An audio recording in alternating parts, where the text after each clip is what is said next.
Muy bien. En esta historia que vamos a recorrer sobre tres conceptos que a priori parece que están relacionados y lo están, aunque involucran aspectos muy diferentes del saber humano, como son el cero, la nada y el vacío. Esto que tienen ante ustedes es la primera transparencia de esta historia que vamos a recorrer. Una transparencia que no tiene nada. Está oscura completamente. Está negra, ¿no? Entonces, ¿por qué elegí poner esta primera transparencia para esta historia del cero, la nada y del vacío? Porque una pregunta que uno se hace es, ¿la nada se parece un poco a esto que estamos viendo? Cada uno de ustedes podrá tener distintas imágenes de la nada y cada uno de ustedes podrá tener distintas imágenes del vacío. El cero por ahí es algo, si quieren, más, valga la redundancia, más simbólico, porque el cero en realidad denota un símbolo que denota un número, el cero, que vamos a ver que es un número que hasta hace no muchos siglos no estaba ni siquiera contemplado como número, no existía como número, el cero, ¿no? Pero bueno, entonces, si quieren, la historia del cero es una historia, digamos, dentro de la cultura y del saber humano, más corta que la historia de la nada, que tiene sus orígenes ya en los albores del pensamiento humano, ¿no? La nada. En cuanto al vacío, podría estar a mitad de camino entre el cero y la nada, en cuanto a niveles históricos, ¿no? Digamos, en cuestiones históricas, porque el, el vacío, que también tiene una larga historia, digamos, una historia que arranca ya en la época de los griegos antiguos, pero digamos, como concepto separado de la nada, tiene una historia más reciente que la nada misma, ¿no es cierto?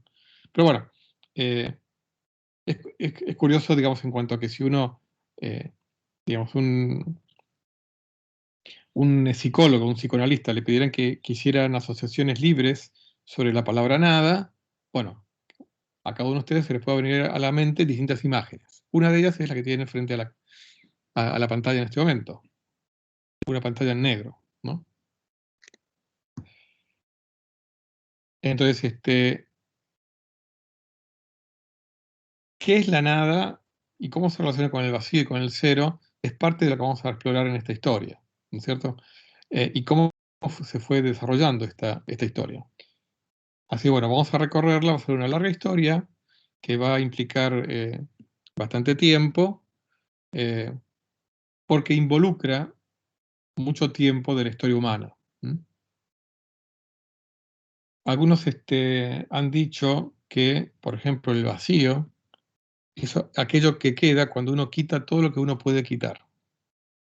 Esa es una posible definición de vacío.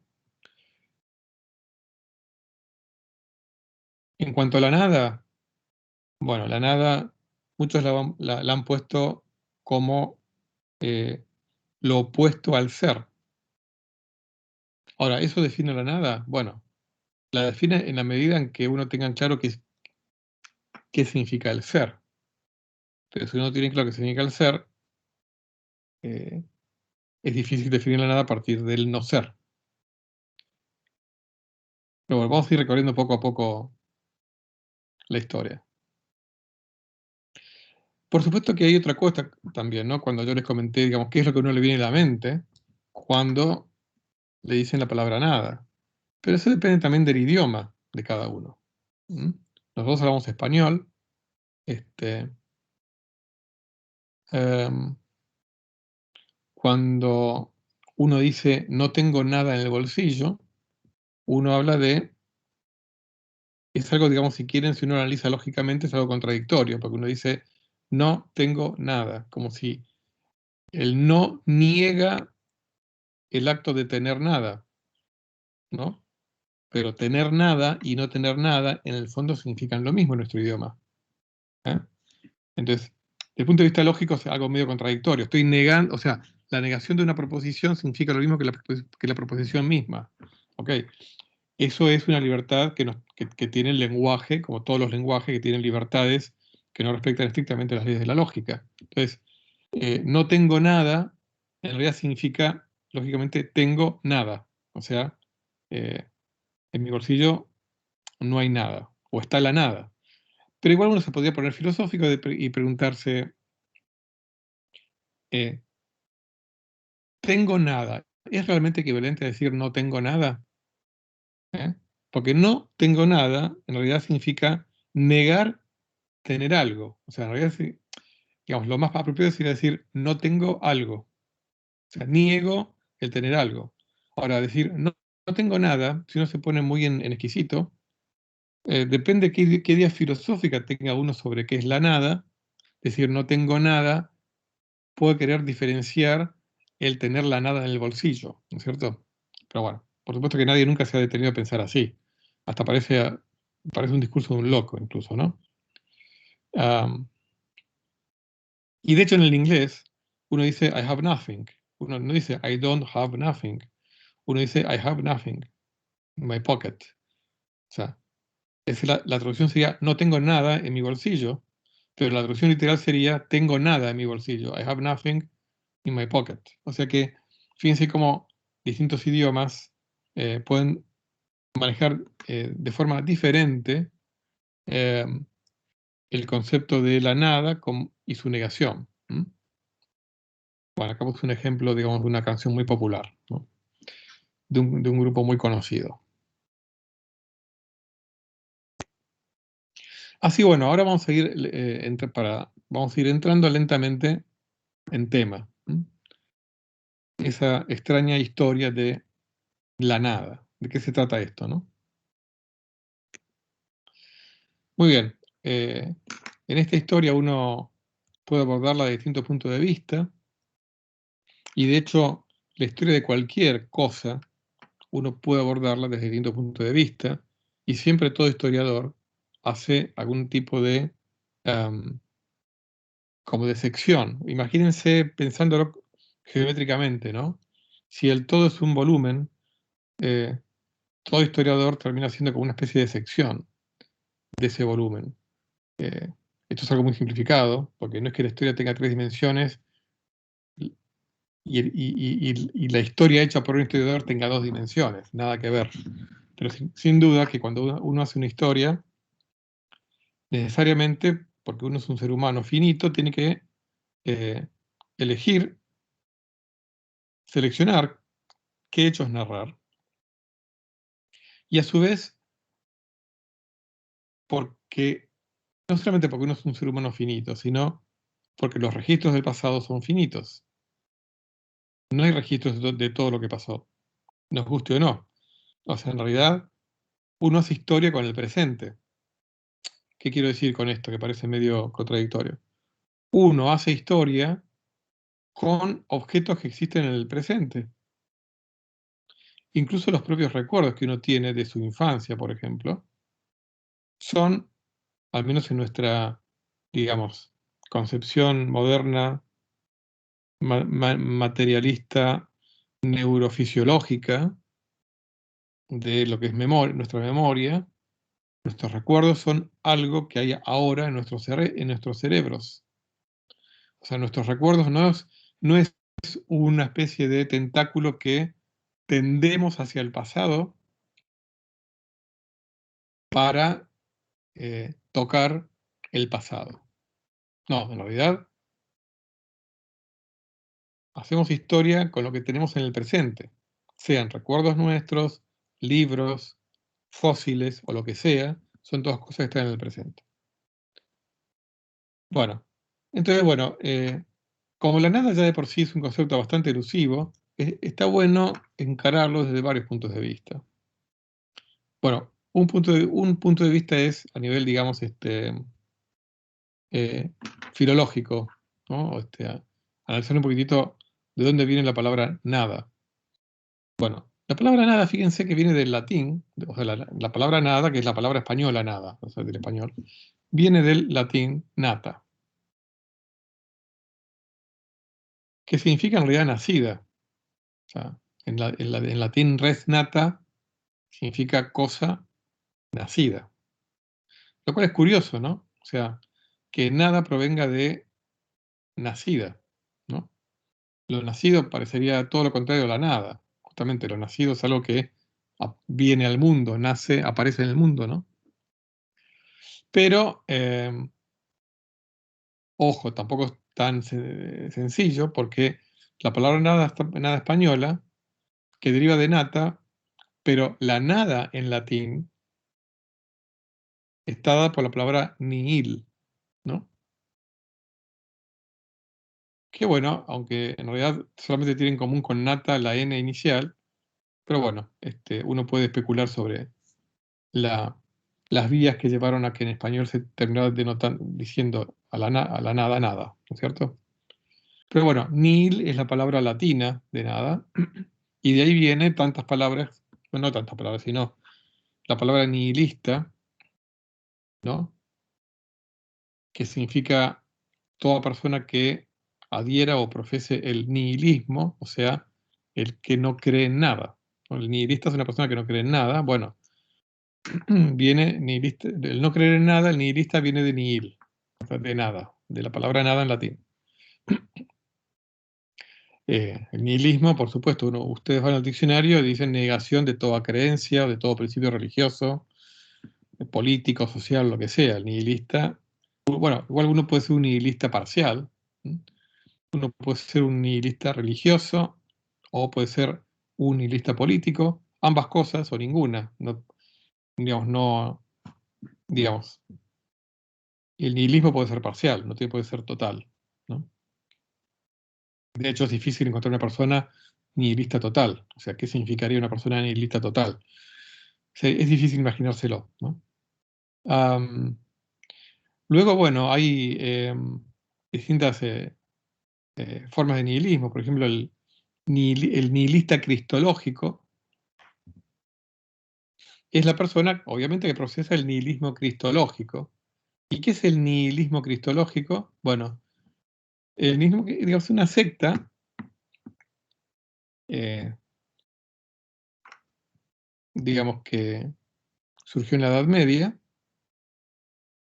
cuyos miembros decían que Jesús, en cuanto a humano, o sea, en cuanto a su naturaleza humana, no era nada. O sea, que era pura divinidad. En realidad, la Iglesia Católica lo que dice es que en Jesús, en Jesucristo, convivieron ambas naturalezas, la naturaleza divina y la naturaleza humana. Bueno, los nihilistas cristológicos sostenían que Jesucristo había sido 100% divino, o sea, no tenía ningún tipo de naturaleza humana. Bueno, en el siglo XII, a través del Papa Alejandro III, en 1170, la Iglesia Católica la terminó, digamos, de impugnar y declarar como doctrina errónea, ¿no? Desde el punto de vista católico. La palabra en inglés para el nihilista cristológico es nihilarian. Un nihilariano sería un nihilista cristológico. Bueno, vamos a concentrarnos más en nuestro idioma para ver un poquito esta mezcla de nada con nacido, ¿no? O sea, vamos a, eh, con todo lo que podemos establecer, ¿no? Que uno nunca puede conocer la historia completa, ¿no? Eh, Quizá ustedes sepan que el castellano, como todo idioma, es digamos, si uno eh, lee literatura castellana previo al siglo XV, le cuesta mucho, o sea, la entiende, pero cuesta bastante, y cuanto uno más atrás se va, más cuesta entenderla. Bueno, lo mismo pasa con otras lenguas, ¿no? Ni que hablar con el inglés. Y fíjense, por ejemplo, que la palabra nadie aparece en el español, en el idioma español recién a fines del siglo XV. Porque antes, los españoles que hablaban, o sea, los que hablaban los hispanoparlantes, cuando querían referirse a nadie, decían nadie. Como mínimo, la palabra nadie aparece como mínimo en el siglo XII, quizás sea anterior, pero bueno, Los primeros registros aparecen en el año 1140. Y fíjense que en esa época, por ejemplo, una frase, nadie no lo hicieron, ¿m? Aparte, fíjense que en el latín y en el italiano, la terminación "y" denota plural. Entonces, es decir, nadie no lo hicieron sería personas nacidas no lo hicieran. No lo hicieron. O sea que decir nadie lo hizo es nadie nacido lo hizo. ¿Ok? De ahí viene, entonces, ¿por qué usar nadie de nacido? Nadie nacido lo hizo. O sea, nadie no lo hicieron. ¿Ok? Como les dije, nadie, como una derivación más directa de nati, que sería el plural de natus. ¿Ok? Nati, acuérdense el sufijo "i" como plural en latín. ¿Ok? Entonces, nati como nacidos. ¿Ok? En cuanto a la palabra nada, porque una cosa, hasta acá vimos nadie, pero nadie no es lo mismo que nada. ¿Ok? Nadie es nadie nacido. ¿Ok? Nadie. Pero nada aparece en el siglo XI, concretamente en el 1074, hay, por ejemplo, un registro donde aparece cosa nada, ¿no? Escritos del siglo X, en latín, aparece en el latín el res nata, como les comenté, res nata como cosa nada, ¿no? Cosa nacida, perdón, cosa nacida, pero se usaba en cuanto al asunto en cuestión. O sea, res nata en cuanto a la cuestión que estamos tratando, la cosa nacida que estamos tratando, ¿no? Entonces, en realidad, esto de decir nadie lo hizo, viene del latín. Entonces, frases latinas, como por ejemplo, rem natam non fecit, sería nada no hizo o no hizo el asunto, que terminó siendo no hizo nada. ¿Eh? Eh, entonces, ninguna cosa nacida lo hizo, sería algo así, ¿no? O sea, nada lo hizo. Y bueno, entonces, eh, nada, nadie, esto no tiene nada que ver con este asunto, no tiene nada que ver, nada, nada, nadie, bueno, terminó en la nada, en la palabra nada. ¿Ok? Y así nació la nada, como palabra. ¿Ok? Muy bien. Esta famosa frase en latín, ex nihilo nihil fit, nada surge de la nada, ¿no? Em, una, una creencia fuertemente instalada digamos, en la historia de la filosofía natural, incluso de la teología, con la excepción del propio Dios, ¿no? O sea, decir, bueno, nada surge de la nada, pero quizá la excepción sea Dios. Dios sí puede crear algo de la nada, ¿no? Hablando en términos teológicos, en particular católicos, ¿no? Pero digamos, esta idea de que nada surge de la nada es una idea que estuvo presente a lo largo de toda la historia de la filosofía. Y como vamos a ver, acuérdense que esta es una historia del cero, la y el vacío, eh, el problema para el ser humano, para el pensamiento del ser humano, de la nada, y cómo concebirla o no concebirla, implicó que un número con el cual estamos tan familiarizados nosotros, como es el número cero, no haya aparecido durante toda la era antigua, digamos, anterior a Cristo, digamos, salvo con una contadísima excepción que vamos a ver eh, en breve, pero el cero como tal no existía ni en la cultura griega, ni en la cultura romana, y es muy difícil hacer matemáticas sin el cero. Ahora vamos a ver por qué es tan difícil. Y lo vamos a ver con ejemplos. El ejemplo más antiguo, la civilización más antigua junto con la de Sumeria, es la civilización egipcia, ¿no? Em, y un ejemplo de cómo puede ser complicada la ausencia del número cero, las matemáticas, es la matemática egipcia. O sea, cuando uno no tiene un símbolo para el número cero, uno no puede, uno no puede desarrollar un sistema posicional. Nuestro sistema numérico, que es el que se usa hoy en día en todo el planeta, a nivel simbológico es el sistema indo-arábigo. Es un sistema posicional. ¿Qué significa eso? Que en un número, cualquier número está denotado por una serie de cifras, ¿no? Bueno, el valor que aporta cada cifra depende de la posición en la cual está esa cifra. Por eso se llama sistema posicional. En particular, nuestro sistema es además decimal, o sea, en base 10, lo que llamaríamos base 10. Pero para que sea posible ese sistema, yo necesito tener un símbolo para el número 0. ¿Por qué? Y vamos a analizar este número que puse acá. 1300, bueno, justamente este número no es el mejor ejemplo, pero si yo quiero escribir el número 101, que yo en mi sistema posicional puedo escribirlo, 101, lo puedo escribir porque tengo un símbolo para el 0. O sea, ¿qué significa 101? Es una unidad, ninguna unidad de 10 y una unidad de 100. Entonces, una unidad de 100 más ninguna unidad de 10 más una unidad de 1, valga la redundancia, me da el número 101. 100 más 1 es 101. Si yo no tuviera un número para el 0, un símbolo para el 0, ¿cómo podría hacer para escribir el número 101? Tendría que dejar un espacio en blanco. O sea, el 1, ¿cómo diferencio 101 de 11? Tendría que escribir un 1, dejar un espacio y otro 1.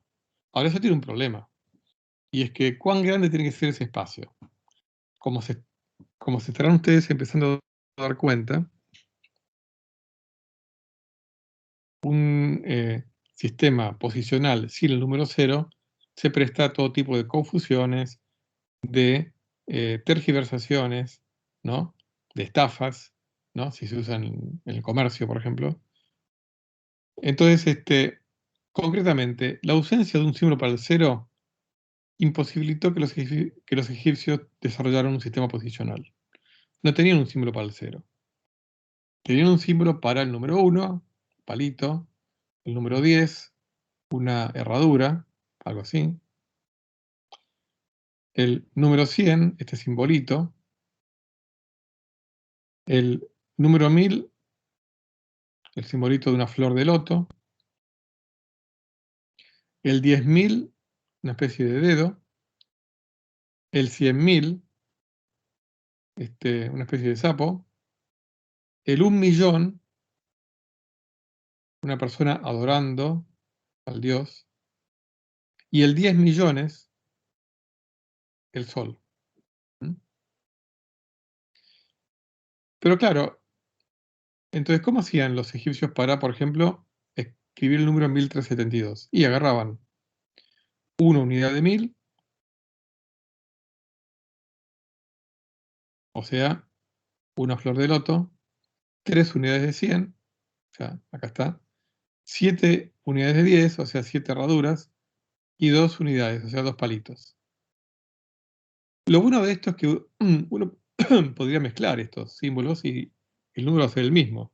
Si yo pongo la flor de loto de este lado, voy a seguir teniendo 1372, porque yo lo que hago es sumar el valor de cada símbolo, no importa en qué posición están. Pero claro, comparen el número de símbolos que yo necesito para denotar 1372 con el sistema egipcio a con el sistema indoarábigo.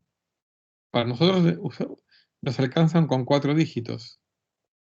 Para los egipcios, 1372 necesitan 4, acá tengo 7, 11, 13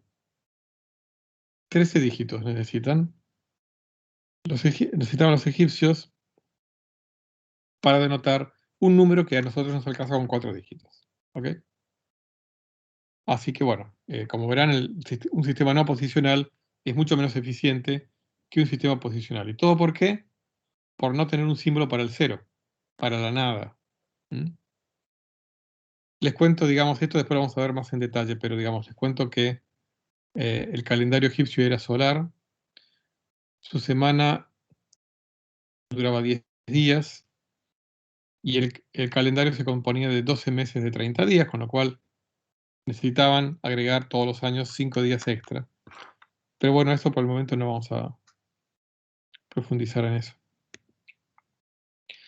El sistema, digamos, de la civilización paralela a la egipcia, la sumeria, era un sistema más sofisticado, pero también carecía de un símbolo para el número cero. ¿Mm? Acá está, el número 1 tenía esta forma, el 10 este círculo, el 60 era el símbolo para el número 1 pero más grande, y el 600 era el símbolo para el número 60, pero con el símbolo del número 10 adentro. Con lo cual es interesante porque este símbolo compuesto te daba un carácter multiplicativo a la inserción del símbolo para el 10 dentro del símbolo para el 1, o perdón, dentro del símbolo para el 60. ¿Ok? Por eso es bastante interesante, es muy interesante el sistema sumerio, es medio complicado, o sea, la inserción del 10 dentro del 60 me da un símbolo que para los sumerios denotaba el 600, es como que estoy multiplicando 10 por 60. Y un círculo más grande, el círculo más grande denotaba el 3600, que básicamente es 60 al cuadrado. ¿Mm?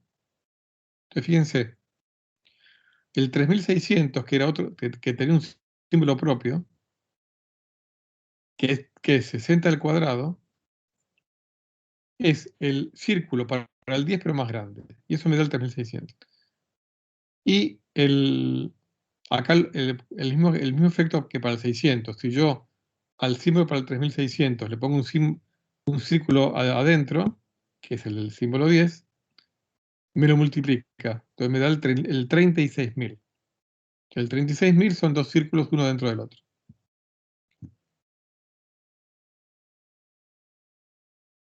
Bueno, y este sistema ya estaba bien establecido hacia el año 2000 a.C.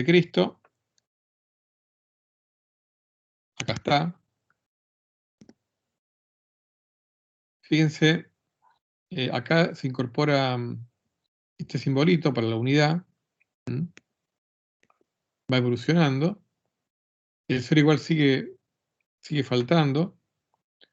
Y es un sistema bastante extraño, porque, como vimos, el egipcio era un sistema no posicional, pero de alguna manera tenía base 10, si quieren, ¿no? O sea, aunque no posicional, pero el número 10 era preponderante, porque hay un símbolo para cada potencia de 10. En cambio, en el sumerio, se va desarrollando mezclando base 10 y base 60. O sea, entre esto y esto, estamos acá ya de lleno en el comienzo del segundo milenio antes de Cristo.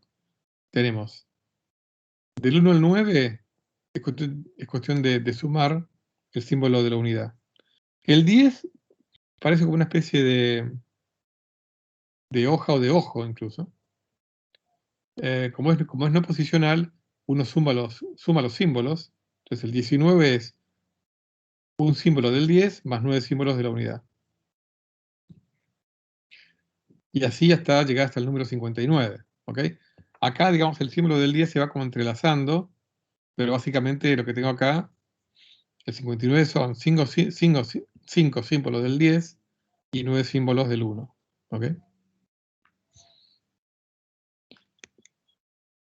Pero, fíjense el 60, cómo va evolucionando, y es como una especie de copita. ¿No?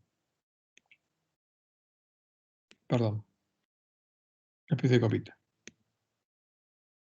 Pero acá sí, y por eso digo que es la excepción a la ausencia de símbolos para el cero en la antigüedad, es que aparece en ya la época de los babilonios, o sea, ya, digamos, ya posterior a la época siria, digamos, posterior a la época de Nabucodonosor, un simbolito que son dos copas inclinadas, que aunque los babilonios no lo llamaban el símbolo para el cero, pero en la práctica son los primeros que introducen un sistema posicional. ¿Por qué? Porque, por ejemplo, para denotar el número 3610, utilizan este símbolo como diciendo, no tengo un símbolo para el 60. O sea, no tengo, perdón, no tengo ninguna unidad de 60. ¿Ok? Entonces, al acá poner esto, se transforma en un sistema posicional. Acá tengo un símbolo para el 10, para el 10, y esta copita que denota 60, pero cuando está en otra posición, como nuestro sistema posicional denotaría 10 al cuadrado, aquí denota 60 al cuadrado. En lugar de utilizar el círculo grande, como se utilizaba antes, acá se utiliza el símbolo de la copita para el 60, pero utilizado aquí denota 60 al cuadrado. Al igual que para nosotros, aquí denotaría el 10 al cuadrado, para los babilonios denotaba el 60 al cuadrado, o sea, 3600. Entonces este número es 3610. Y es posicional, porque acá me está diciendo que no tengo ninguna unidad de 60. O sea que es el 0, a pesar de que los babilonios no hubieran, no hubieran adoptado este símbolo como el símbolo del 0 o de la nada, pero sí lo adoptaban como diciendo, aquí no hay ninguna unidad de 60. Entonces, este número es el 3610. Esta es la única excepción en la antigüedad, que es en la Babilonia tardía. ¿Okay? Fíjense cómo se simplifica. Los egipcios para el 3610 tenían que haber utilizado, hagan la cuenta, 3 simbolitos del 1000, 6 simbolitos del 100 y un simbolito del 10. O sea, 10 simbolitos para denotar el 3610.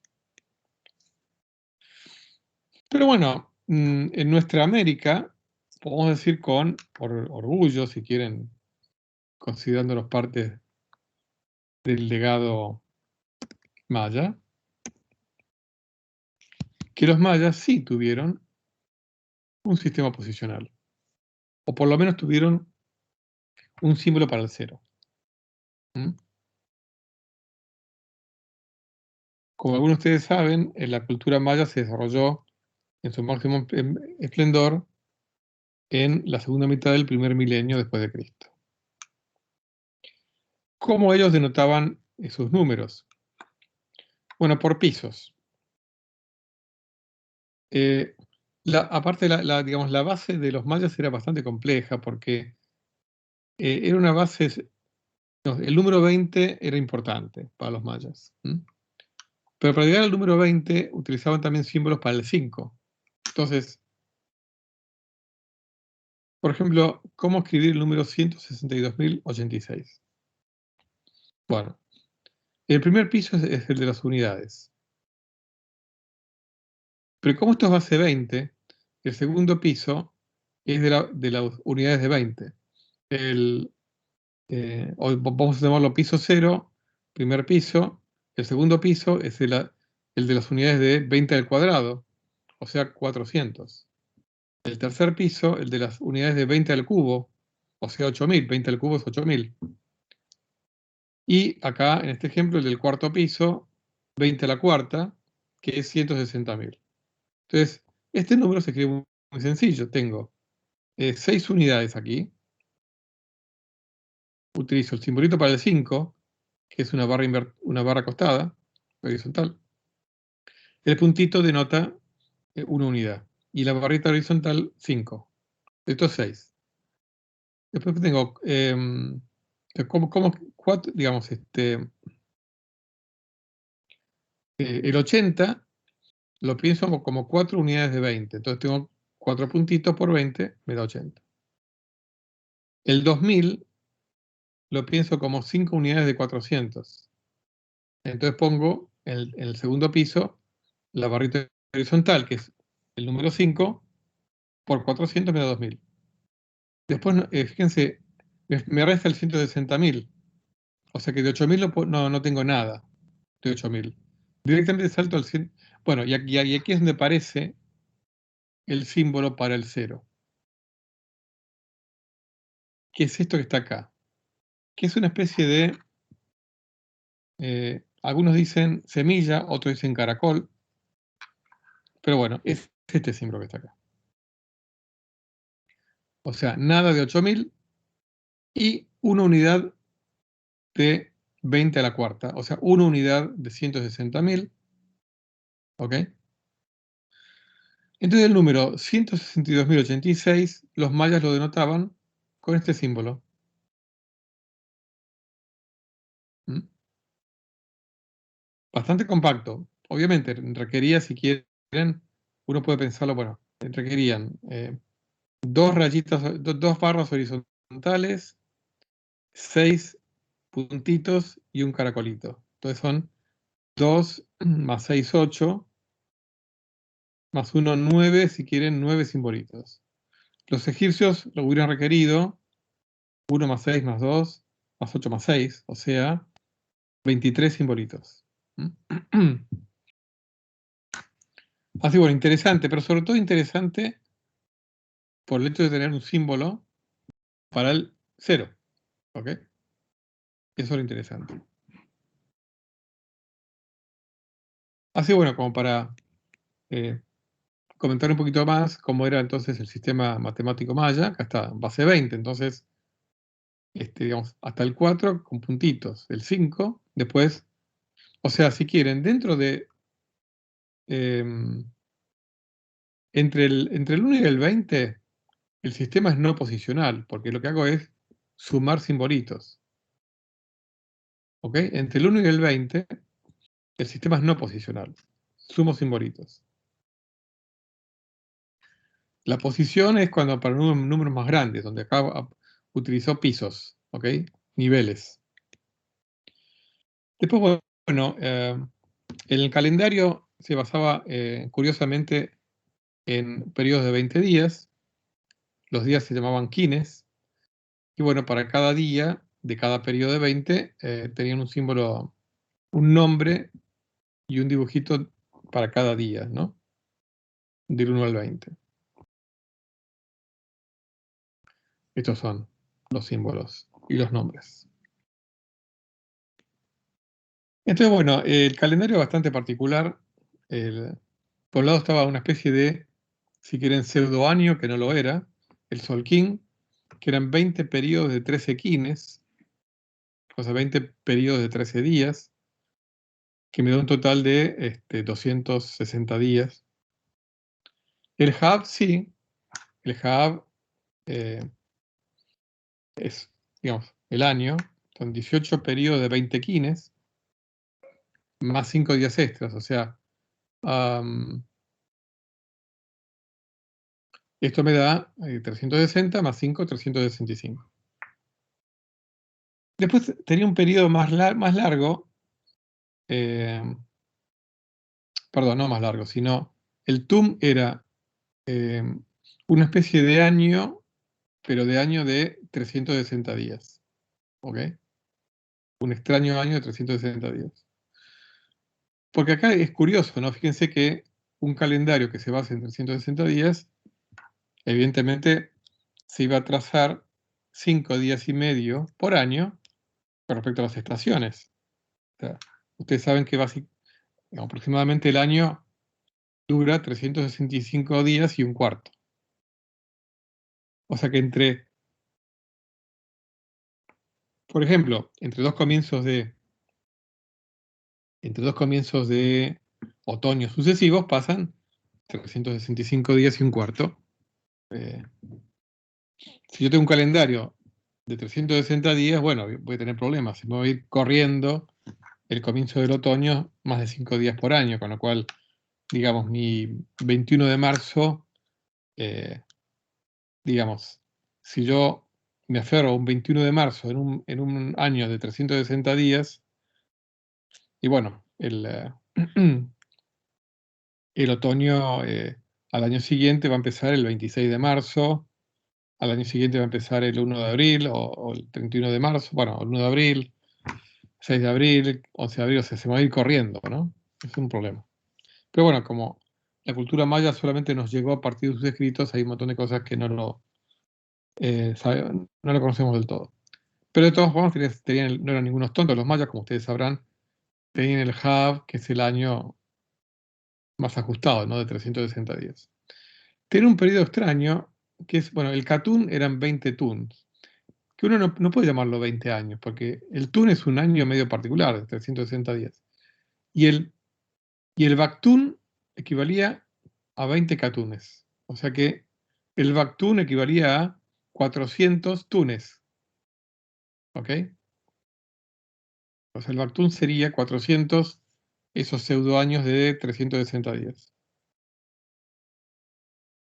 Pero bueno, digamos, los mayas que fueron grandes astrónomos, extraordinarios astrónomos, sabían que 52 Hab, o sea, 52 años o años de 365 días, que equivalían, bueno, si uno se da cuenta, ¿no? Hace 52 por 18, perdón, hace 52 por 18 por 20, me da 18.980 días, o sea, quines, ¿ok? Bueno, resulta que en un ciclo así se repiten, digamos, que eso lo vamos a ver, digamos, más adelante, se repite un ciclo lunar en relación al año terrestre. Por ahora, digamos, créanmelo, pero este es un descubrimiento muy importante. ¿Ok? Entonces, cada mes tenía 20 días, pero el primer día se llamaba el día cero, con lo cual los días iban del 0 al 19, lo cual es interesante, porque entonces el símbolo para el primer día era el del 0. ¿Ok? Es interesante. En todo caso, a esta, digamos, historia del cero, la nada y el vacío, lo que nos interesa es el concepto de, que les quede la idea de que los mayas tenían concretamente un símbolo para el número cero. O sea, el número cero era el caracol o semilla. Pero bueno, fue una cultura que no tuvo contacto con Occidente, con lo cual en nuestra historia, si quieren, de la cultura occidental, de nuestra cultura, como herederos de la cultura occidental, tenemos que enfocar nuestra atención a la India. Porque de ahí viene nuestro sistema posicional. De hecho, en la India, hasta el siglo VI, bueno, en realidad hasta el siglo VI después de Cristo, pero ahora les hablo de otra cosa. Acá les voy a contar. Espera un cachito. Sí.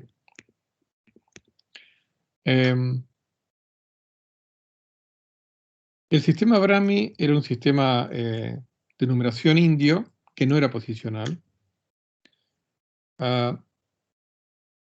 Y que estaba dado por esta serie de símbolos. Fíjense los símbolos para el 1, 2, 3, 4 hasta el 9, estos están acá.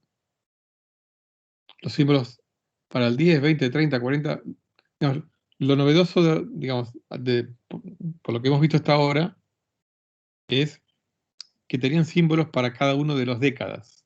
¿Okay? 10, 20, 30, 40, cada uno tenía su símbolo. Y luego tenían símbolos para el 100, para el 200, para el 500, para el 1000, para el 4000, curiosamente el 70.000. Pero bueno, era un sistema no posicional. O sea, yo tenía que recurrir a estos símbolos para construirme cualquier número. ¿Ok? Muy bien.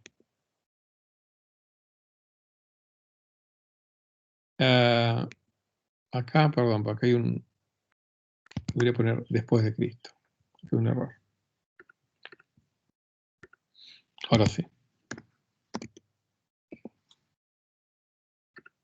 Ahora, en el siglo VI después de Cristo, aparece en la India un símbolo para el 0, que es como un circulito chiquito. Parecería como que en algunas partes se empezó a usar incluso antes, pero podemos asegurar que ya para el 600 después de Cristo, el simbolito este para el 0 se utilizaba. Además, cambian los digamos, estos símbolos son paulatinamente reemplazados por digamos, el sistema este Brahmi de numerales es reemplazado por el llamado Devanagari, que es, digamos, el antecesor de nuestro propio sistema posicional, el Devanagari. Dados por estos símbolos, donde estos símbolos, algunos ustedes van a poder ver antecesores de nuestros símbolos. Fíjense, el 3 de Vanagari se parece mucho a nuestro 3, el 9 se parece mucho a nuestro 9, algunos no tanto,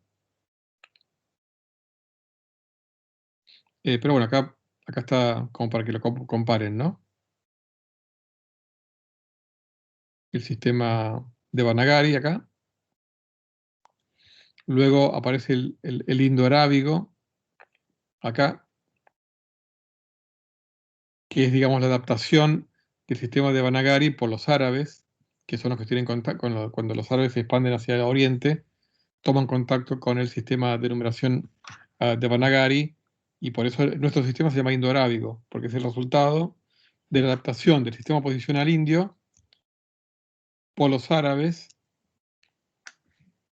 que fueron modificando los símbolos, como podrán ver, y luego finalmente el sistema europeo modifica nuevamente los símbolos. Pero digamos, la noción de sistema posicional con base 10 es una derivación indo-arábigo. Acá hay el sistema indo-arábigo del este, utilizado por Persia, es casi igual al indo-arábigo, con alguna que otra pequeña variación. Desde ahí viene nuestro sistema posicional. Con lo cual podemos decir que el 0 en nuestra historia cultural nace en la India. Salvo esa, como les dije, genial, digamos, invención de los babilonios tardíos con esas dos copitas inclinadas, ¿no? Pero bueno, vamos a dejar por un momento el número 0 y volvamos a la nada y al vacío, siempre dentro de la cultura india.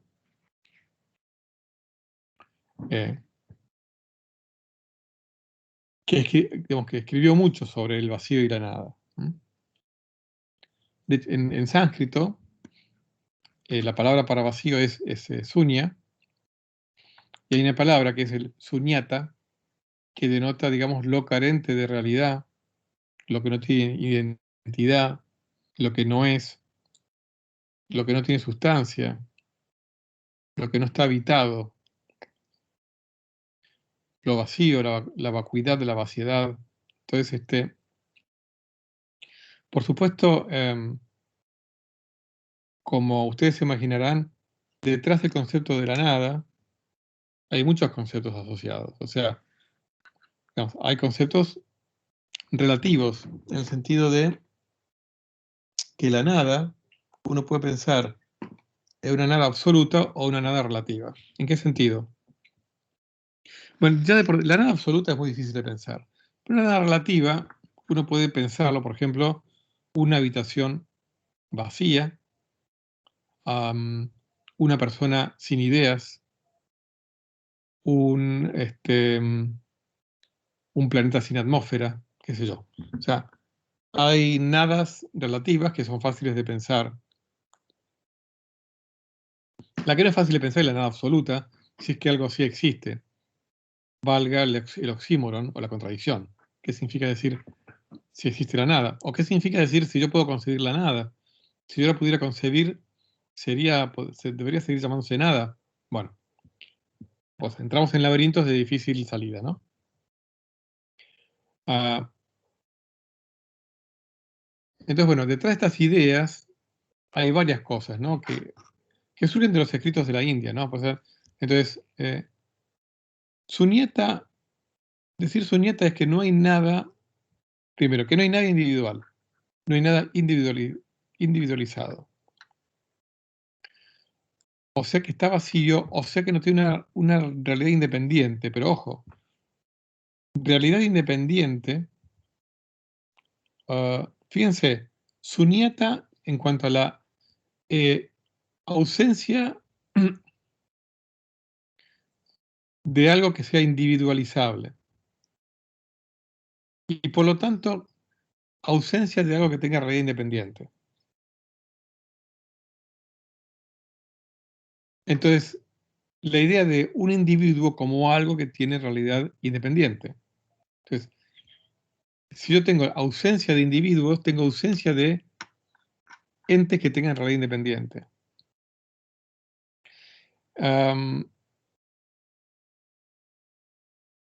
Pero bueno, por otro lado, algunos de ustedes quizás sepa que en la, en, en la filosofía hindú o en la religión hindú, en realidad está la idea de que está todo interrelacionado y que la existencia de individuos independientes, por ejemplo, nuestra propia existencia como individuos, es una ilusión.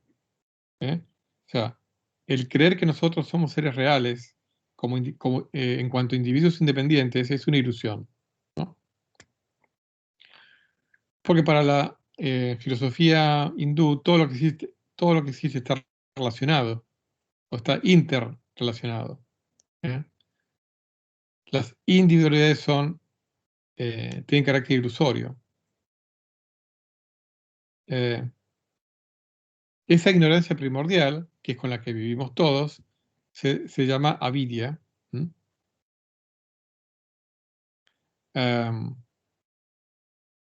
Entonces, el no experimentar el sunyata, que es el vacío en cuanto a ausencia de individualidad, es ese avidya. O sea, nosotros no experimentamos el sunyata porque vivimos bajo la ilusión de la existencia real de las individualidades. ¿Ok? Pero la realidad última está vacía de individualidades. ¿Ok? El sunyata.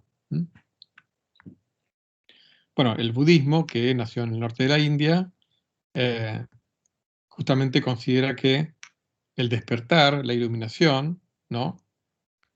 Es justamente acceder al conocimiento, al sunyata. Sunyata en cuanto a, no como cualquier nada, sino como el sunyata, como la ausencia de individualidad. Pero justamente el sunyata está más en contacto con la realidad última. ¿Ok? Entonces, acceder a esa iluminación es acceder al tomar conciencia de que no hay individuos. ¿Ok?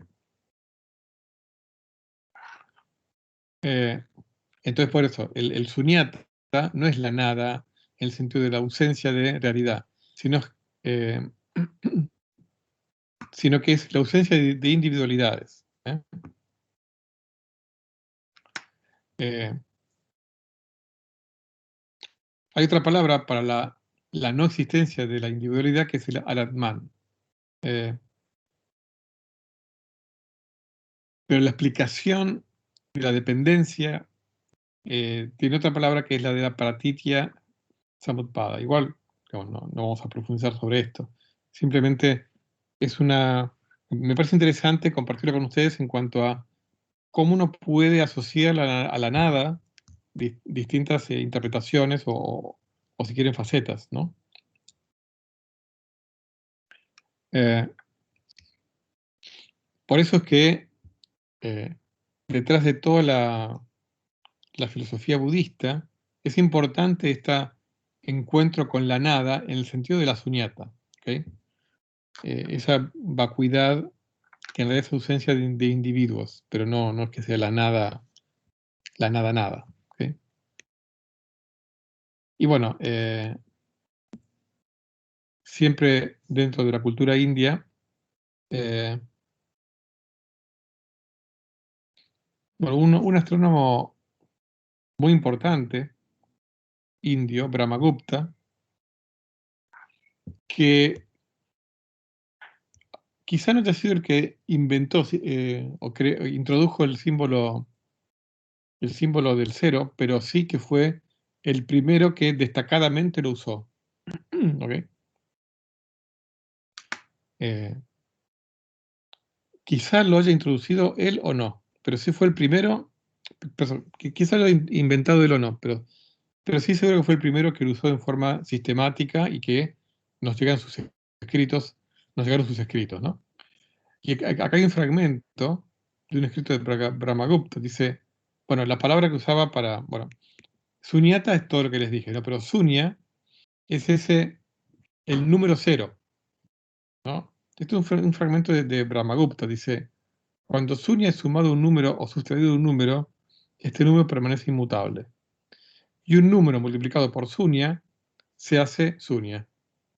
O sea, fíjense, como un concepto que nosotros aprendemos en álgebra, y es que cualquier número por cero da cero, acá ya lo está diciendo Brahmagupta, un número multiplicado por suña se hace suña. Y aquí, bueno, les puse un listado de un montón de palabras para distintas facetas del vacío o de la nada, ¿no? Por ejemplo, Afra, atmósfera. Akasha, el éter. El éter sobre el cual vamos a volver cuando hablemos un poquito de relatividad, ¿no? El Ananta, como la inmensidad del espacio. Pero fíjense que son palabras que muchas difieren mucho entre sí, o sea, tienen distintas raíces, ¿no? Ananta como la inmensidad del espacio. Bindu, un punto como algo sin dimensiones, o sea, si quieren, como un matemático diría con dimensión cero. No es ni unidimensional ni bidimensional, dimensión cero, un punto. K, el espacio. Nava, el cielo, la atmósfera. Purna, completo. Randra, agujero. Sunya, vacío. Fíjense que un agujero, o sea, al igual que en nuestro lenguaje moderno, ¿no? O sea, nosotros tenemos muchas palabras que están relacionadas, pero que no. Una cosa es la nada, otra cosa es el vacío, una cosa es un agujero. O sea, quiero decir, son distintas palabras, ¿no? Bioman, cielo o espacio. Pero el bioman difiere de Nabha, en cuanto a que Nabha tiene que ver más con nuestro cielo más cercano, si quieren, mientras el bioman sería el cielo más lejano, eh, o si quieren, estratosférico, ¿no? Y bueno, para ir terminando con los indios, um,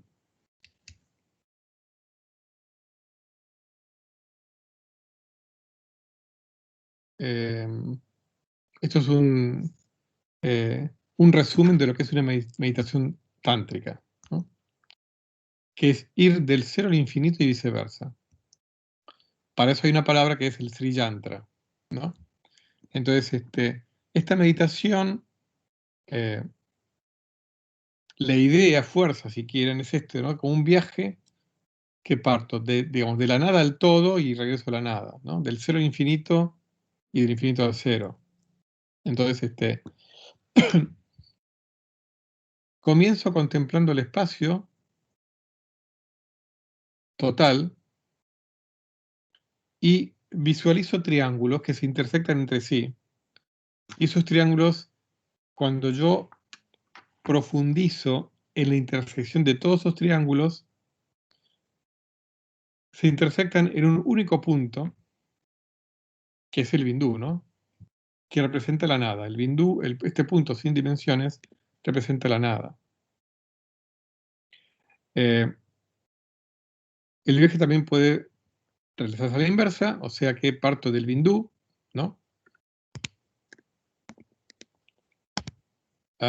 Y a partir de ahí voy como visualizando los triángulos cuyas intersecciones formaron ese bindú. Entonces voy yendo digamos, paso del árbol al bosque, si quieren, ¿no? O sea, paso del bindú a los triángulos y al conjunto completo de los triángulos, ¿no?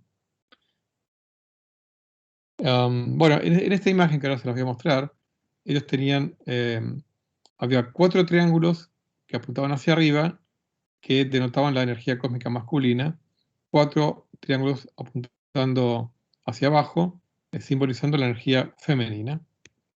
Acá hay algunos ejemplos del Sri Yanta. Acá están los triángulos, los 9 triángulos, los 4 que apuntan hacia arriba y los 5 que apuntan hacia abajo.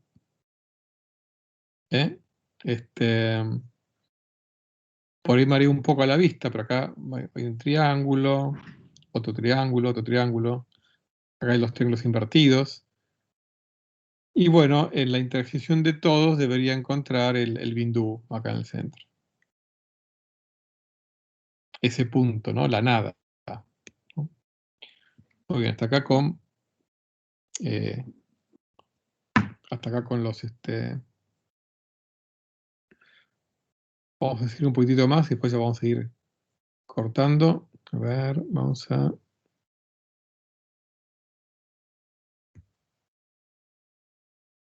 seguir un poquitito más, a ver. Sí. Vamos a hacer una transparencia más. Como para terminar con esto, digamos, esta historia del cero, la nada y el vacío, extra, si quieren, extra occidental. O sea, la clase que viene vamos a empezar con los griegos, en esta historia del cero, la nada y el vacío. Entonces, como para terminar con esta historia oriental o medio oriental, vamos a comentar un poco la relación de los hebreos con el vacío, que es una relación un poco de distanciamiento. ¿Por qué?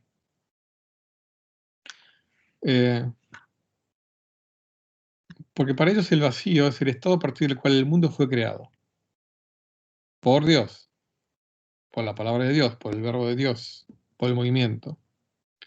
Entonces, como el vacío era lo que había antes de la creación, es como el estado del mundo que no goza el favor de Dios.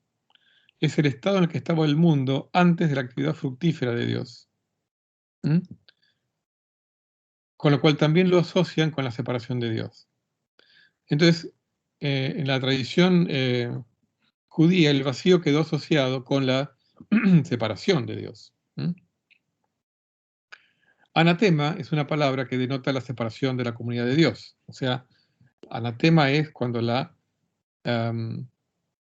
comunidad se separa de Dios o cuando un miembro de la comunidad se separa de la comunidad. O sea, cuando un miembro de la comunidad se separa de Dios, se separa de la comunidad. Ese proceso de separación tiene una palabra que es anatema, ¿no? Bueno. Entonces el vacío, en el marco de la cultura hebrea, está asociado con la separación de Dios.